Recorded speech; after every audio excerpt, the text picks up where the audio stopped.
Hello. Hello. हाय राहिला, किधर हो?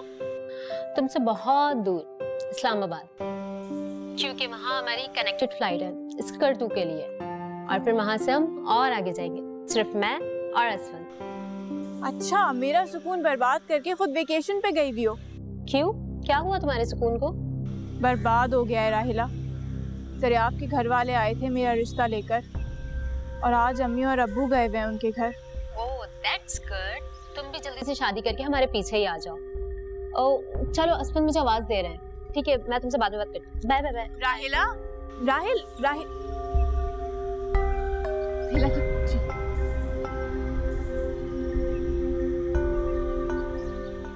उन लोगों ने बहुत ही प्रेशर डाल दिया हम पर, और यहाँ सुहानी मानने को तैयार नहीं है, और उधर वो शादी की तारीख पक्की करने आ रहे हैं। बहुत ही टफ सिचुएशन हो गई है। बहुत अजीब सिचुएशन है सकीना, बहुत अजीब। मैं तो सोच सोच के अजीब तंग आ गया। पहली बात तो इस पे यकीन नहीं आता कि शाह साहब और उनकी फैमिली हमारी बेटी के रिश्ते के लिए आए, उन्होंने रिश्ता मांगा आके। फिर दूसरी इस बात पे यकीन नहीं आता कि हमारी बेटी ने इतना अच्छा रिश्ता मना कर दिया। ये समझ नहीं आता है ख्वाब है या हकीकत है। तो हकीकत ही, लेकिन ख्वाब की तरह से। ना काश सुहानी मान जाए और ये ख्वाब हकीकत बन जाए। काश। और तुमने देखा सकीना, वो शाह साहब का घर कितना बड़ा, कितना खूबसूरत।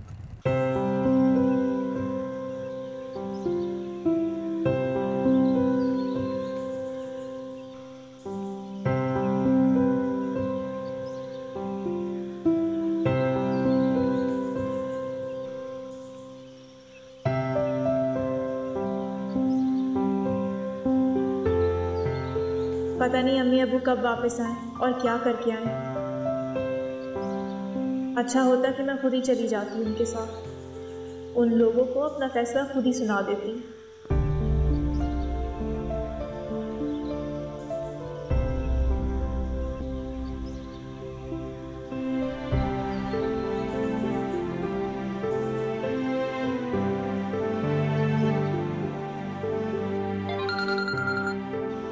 जरियाब, जरियाब क्यों कॉल कर रहा है? क्या कहना चाहता है?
सुहानी, सुहानी,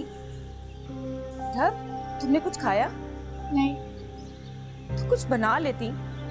रुको, मैं फ्रिज में से कुछ लेकर आती हूँ। अम्मी, आपकी वहाँ क्या बात हुई? आपने उनको इनकार तो नहीं किया होगा?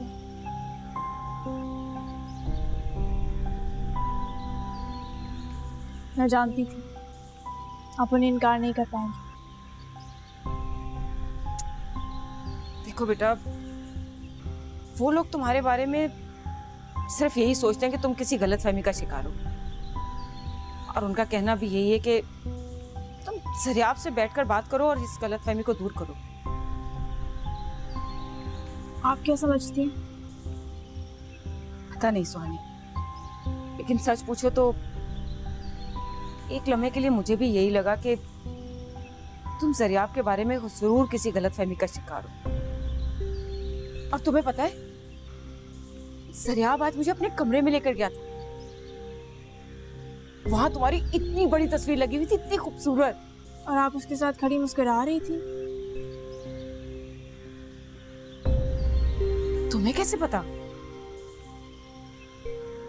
मैं वो तस्वीर देख चुकी हूँ अम्मी। मुझे तो ऐसा लगता है जैसे आप मेरी शादी की तारीख भी पक्की करके आ चुकी हैं। नहीं बेटा, हमने कोई फैसला नहीं किया, और तुम्हारी मर्जी के बगैर हम फैसला कर भी नहीं सकते। हमने उनसे मोहलत मांगी है सोचने के लिए। जब आप दोनों फैसला कर ही चुके हैं तो फिर किस बात की मोहलत अम्मी? तुम्हारे सोचने के लिए मोहलत मांगी है। शायद ज़रियाब के बारे में तुम्हारा नजरिया बदल जाए। अम्मी, अगर ये फैसला मैं आप पे छोड़ दूं तो आप क्या करेंगी? मैं जानती हूँ आप ज़रियाब के हक में ही फैसला करेंगी। मुझे ऐसा लगने लगा है जैसे मेरे इस इनकार ने मुझे बिल्कुल तन्हा छोड़ दिया है। मेरे साथ कोई नहीं है। नहीं बेटा, ऐसी कोई बात नहीं है। मैं हूँ तुम्हारे साथ। तुम्हारा जो फैसला होगा वो मेरा भी फैसला वही होगा। आप ज़रियाब के साथ हैं? हाँ, मैं हूँ ज़रियाब के साथ, लेकिन सिर्फ इसलिए नहीं कि वो एक अमीर बाप का बेटा है। तो फिर किस में? शायद इसलिए कि मैं जानती हूँ तुमसे बहुत प्यार करता है।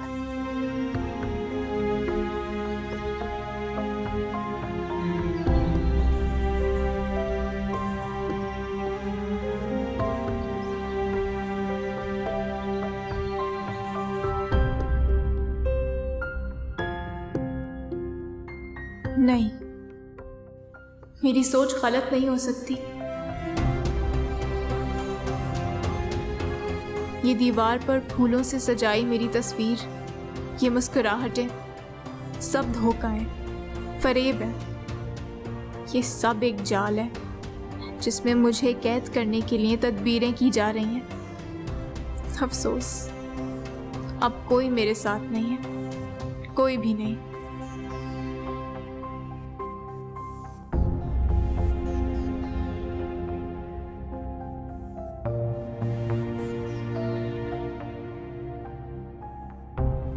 हेलो राहिला, किधर हो तुम? I need you. यार, कुछ देर पहले ही हम यहाँ पहुंचे। क्या सीन है यहाँ का। It's a wonderful place.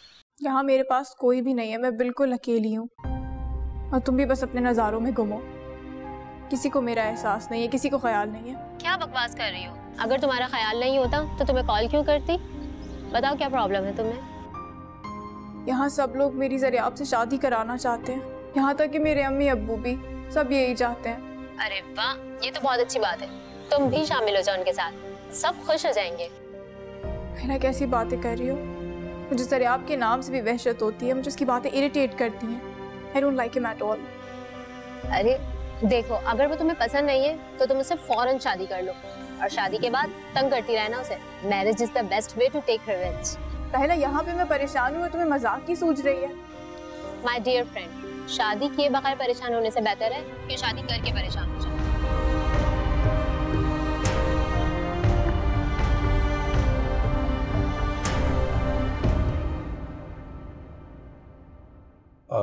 बात हुई सुहानी से? हाँ, हुई तो थी थोड़ी सी बात। पूछा नहीं तुमने? समझाया नहीं? लेकिन मुझे तो यही समझ नहीं आ रहा कि क्या समझाऊं मैं उसे। सकीना, उसके जहन में डालो, उसको यकीन दिलाओ कि उसकी किस्मत चमक उठी है। वो बहुत बड़े घर में जा रही है। सकीना, इससे अच्छा रिश्ता जिंदगी में फिर कभी नहीं आए। मैं समझ सकती हूँ अहमद साहब कि आपके ऊपर शाह साहब का कितना प्रेशर है, लेकिन आप लोग ये नहीं समझ रहे कि मैं कितनी टेंशन में हूँ। तुम्हें क्या टेंशन है? लो, अरे मुझे तो सबको देखना है, आपको, ज़रियाब के घर वालों को, और सबसे बढ़कर अपनी बच्ची सुहानी को।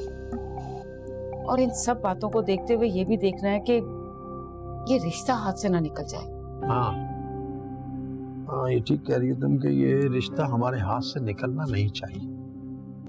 जितने दबाव में मैं हूं ना, मैं नहीं चाहती कि ये दबाव मैं अपनी बच्ची पर भी डालूं। लेकिन अब ये बताओ कि फर्ज करो अगर वो कल आ जाते हैं शादी की तारीख तय करने, तो हम उन्हें क्या जवाब देंगे? नहीं नहीं, कल नहीं आना चाहिए उन्हें। भाई उन्हें रोक सकते हैं हम, लेकिन अहमद साहब ये बात तो उन्हें खुद सोचनी चाहिए। और अगर आना ही है तो जरियाब को आना चाहिए अकेले।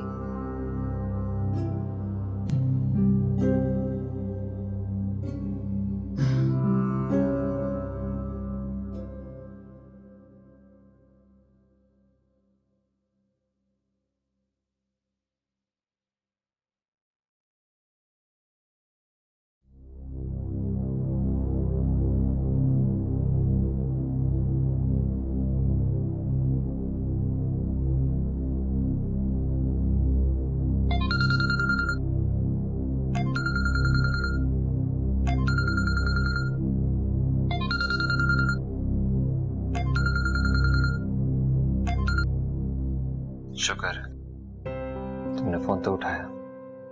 क्यों कॉल किया आपने? मैंने सोचा शायद तुमने कोई दिन चुन लिया हो हमारी शादी के लिए। कोई अच्छा सा दिन होना चाहिए, फूल खिले हों, हवाएं चल रही हों, सूरज के साथ बादलों की आंख मचोली हो, और हाँ थोड़ी देर के लिए हल्की हल्की बारिश भी हो। मजा आ जाए सुहानी। ऐसी फिल्मी बातें करके आप क्या चाहते हैं जरियाब? तुमसे शादी करना चाहता हूँ। तुमसे? इतनी सिंपल सी बात तुम्हें समझ क्यों नहीं आती? मैं आपसे शादी नहीं करना चाहती, आप ये सिंपल सी बात क्यों नहीं समझ रहे हैं? बात बहुत आगे निकल चुकी है।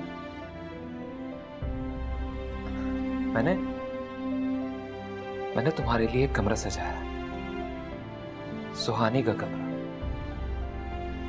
अगर तुम दुल्हन बनकर यहां नहीं आओगी, क्या बनेगा इस कमरे का? आपने अपने कमरे में मेरी तस्वीर क्यों लगाई है? ताकि तुम मेरी आंखों के सामने रहो। तुम्हें अच्छी लगी? आपको कोई हक नहीं बनता है अपने कमरे में मेरी तस्वीर लगाने का। तो क्या करूं? उतार दूं उसे? फिर क्या करूं उतार कर उसे? कुछ भी करें, फेंक दें उसको, लेकिन अपने कमरे से उतार दें। अभी तो कहा है, ये कमरा तुम्हारे लिए सजाया है। दरिया, मुझे लगता है आपने अपनी जिंदगी में दूसरों को टीज करने के अलावा और कुछ नहीं सीखा है। तुम ये समझती हो कि मैं तुम्हें टीज करता हूं? तुम जानती नहीं हो कि हकीकत क्या है। क्या? हकीकत यह है कि तुम मुझे टीज करती हो, बार बार इनकार करके मेरे ख्वाहिश की तौहीन करती हो, मेरी मोहब्बत का मजाक उड़ाती हो। आप गलत समझ रहे हैं जरिया। तुम गलत समझ रही हो मुझे। मैंने क्या गलत समझा? तुम समझती हो कि मैं तुम्हारी मोहब्बत का असीर हूं, एक कैदी की तरह सलूक करती हो तुम मेरे साथ।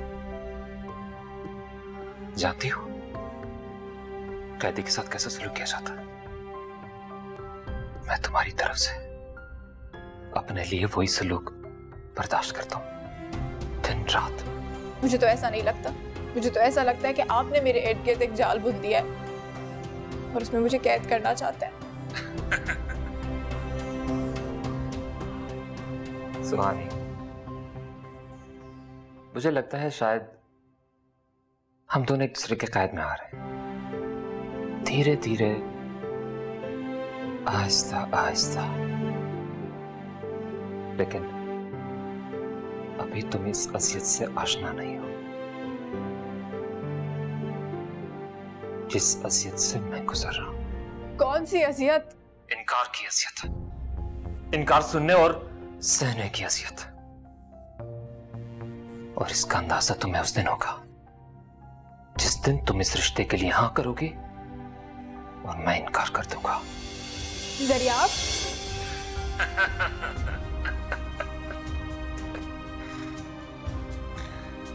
सुहानी, सीरियस मजाक कर रहा था यार, सीरियस मत हो जाएगा। जिस बात पे मैं कह के लगाऊं ना तो समझ जाया करो कि मैं मजाक कर,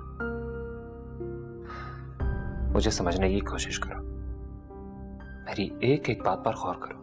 दरिया आप पागल है। पहले नहीं था, तुमसे मिलने के बाद हुआ, लेकिन हाँ ये मत समझना कि तुम्हारे इकरार पर मैं इनकार कर दूंगा, इतना पागल भी नहीं हूं मैं। वो बात मैंने सिर्फ इसलिए कही थी ताकि तुम्हें इनकार की अजियत का एहसास हो जाए। अच्छा बताओ ना सुहानी, तुम्हें तकलीफ हुई थी ना? आपके साथ जिंदगी गुजारने से बेहतर है इंसान किसी पागल खाने में रह जाए। थमसी गई, बातें भी रुक सी गई।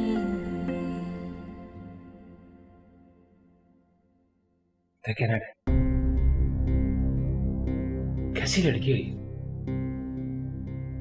मैं उससे प्यार करता हूँ, मुझे पागल समझती हूँ।